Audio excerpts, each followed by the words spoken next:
Hello there. So, isa sa mga technique na sinasabi ko on how you can get a premium client is to join several groups sa Blue app. At hindi lang basta pag-join, um, magbabad ka doon mga 5 minutes a day, 15 minutes a day. Tapos magtingin ka ng mga comment na pinopost nila. Nagpo-post sila doon ng mga issues katulad nito. So, she is asking help and support, quick support. Hindi siya GHL related, pero here dito, you can position yourself as someone na reliable, as someone na may alam, as someone na makakatulong. So I posted here, I um answered, I gave some insights based on my knowledge. Tapos, yeah, for sure makikita mo diyan maraming nagko-comment, maraming nakakakita ng comment mo kasi maraming maa-attract dun sa tanong niya, baka meron din gano'n ng issue, so magko-comment din sila. So nakikita mo rito hindi lang dun sa taong nag-comment ka visible, pati dun sa mga iba pa na nagfa-follow dun sa post niya. So yun yung technique. Then optimize mo yung profile mo para i-check ka nila, magba-background check sila, i-check nila yung profile mo, optimize, sabi mo doon na isa kang GHL, VA or GHL specialist if you are a GHL specialist. So yeah, try to join several groups, okay? Pero, um, dapat yung pag-answer mo doon, you are not being salesy, you are not being pushy.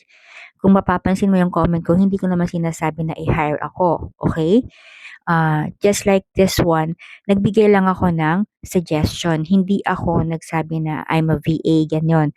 Okay, ito naman, nag-post siya, okay, parang ito, nag-post siya, meron siyang, nanghingi siya ng suggestion, ng recommendation. Um, pero may nag-comment, okay, may nag-comment na isang aspiring VA siguro ito or naghahanap siya ng client. Ito yung kanyang comment dito, okay.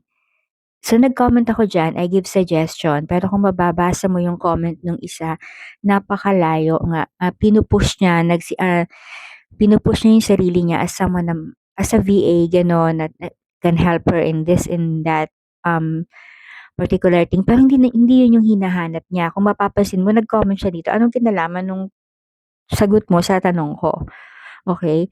So, be mindful also kasi ayaw yan, negative impression yan dun sa, client. So, you need to answer what they ask and not to be salesy, not to push. Wag kang pahalata na you're looking for a client. You're there to offer support and to help them, to give recommendations, whatever they're asking. Okay, if ang post is looking for a VA, then do it so you can offer your service. Pero kung mababasa mo naman yung tanong niya, she is just asking for a recommendation. She is not looking to hire anyone yet. Okay, so yeah, that's how you gain trust, gain visibility.